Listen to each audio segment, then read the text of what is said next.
What's up, guys? Nomad Body Technique coming at you. We got some MFR, myofascial release. So what we're going to work on today is something called the runner's release. I made it up, but it's primarily designed for runners. It could be for anybody, it could be for any athletes, anybody running, even just walking, gait, sprinting, it doesn't really matter. What we're going to work on is actually a point right off the IT band, right in that quad region. The reason why we're going to do that is because with runners, the main function they have, or should have, first function is hip extension.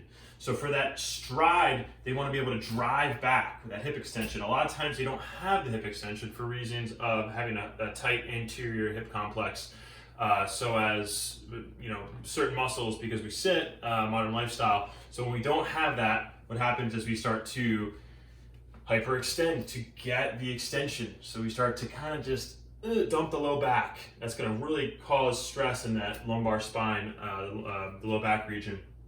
And then as a result, when we're walking or running in that motion, we want to stay in the sagittal plane straight away. We want to be really neutral. We want to have a really tight core and stay neutral, but we can't do that because of now we're starting to sway.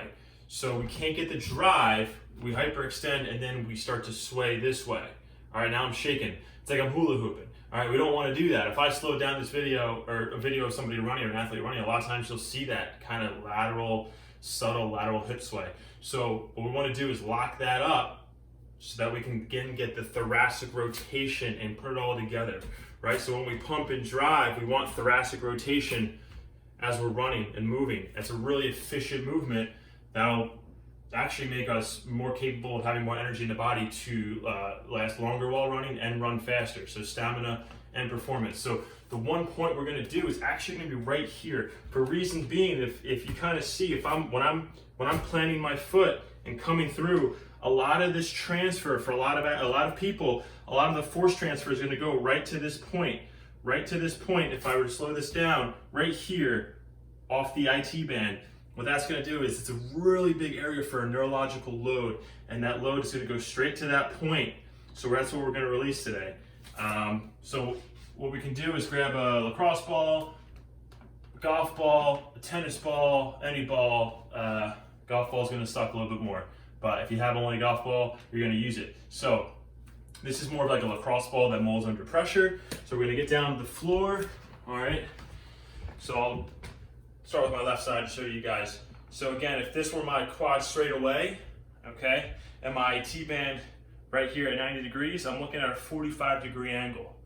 All right, and if you feel that bony, there's gonna be a kind of a bony protrusion, bony area on the side of your hip. That's called your greater trochanter. We're gonna go about maybe 3-4 inches below that, and we can kind of feel around for that spot to see what's gonna be tender, what's gonna be a little gnarly.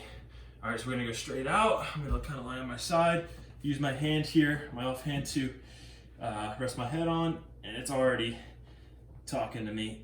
And bring this foot over, all right? And my left foot now should be kind of suspended in the air. I don't know if you can see it, my long frame shooting out of the video screen, but my foot's kind of suspended in the air there, and I'm right on the spot. And you're just gonna breathe into it. Just gonna breathe into it and release it. It's gnarly.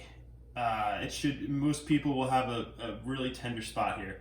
And you'll see when I get up, or when you finish this, you do about 60 seconds, 2 minutes on each side. When you get up, start walking around, you can jog around, see how it feels different. See if any other spots in your body, kind of get a feel for what else can release because of this one spot. Everything's connected in this kind of never-ending fascial web. It's all connected. So releasing this one spot can actually release a lot of other spots.